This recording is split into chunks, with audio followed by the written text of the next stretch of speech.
开始来看，今仔早起哦，赖清德已经先伫面册宣布讲，副总统的人选是驻美代表萧美琴。萧美琴嘛已经向外交部辞职，嘛已经准咯。赖清德伫今仔早起哦，甲伫新北市12个选区的立委参选人，这回算是讲要拼总统当选，国会过半，民进党嘛已经准备好势，要开始拼大选咯。也毋过哦，若白合煞伫要破局咯。关问题是话讲，伊要以民众党总统候选人的身份拼到底。昨暗嘛，佮甲郭台铭见面，侯友宜今仔早起是表示讲尊重郭文哲的决定，伊嘛会坚定家己应该行的路来拼赢选战。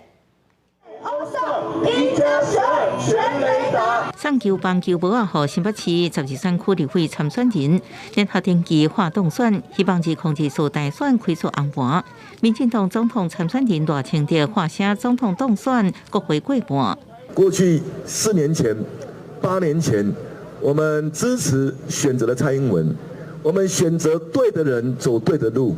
我也希望2024年各位父老乡亲也能够选对的人，继续走对的路。赖清德也伫面册公布副手，就是驻美代表萧美琴。赖清德表示，邀请萧美琴做副手是大家所期待决定，也是上好的决定。萧美琴大赛也伫20早起9点向外交部长吴钊燮述职，佮正式辞去驻美代表，而且正副总统人选就位，那白合煞经伫遐。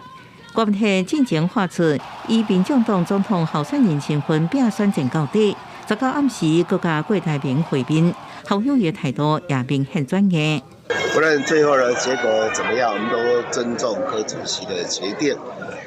我们一定会团结在一起，坚定自己该走的路，最后会赢得胜选。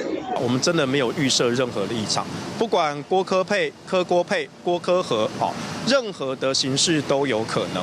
针对习近平向美国后任会出兵攻打台湾，赖清德表示，明显是西面在野党，侯友宜是反对来批评，到目前为止证据拢无减少。赖清德带头主张就是引战。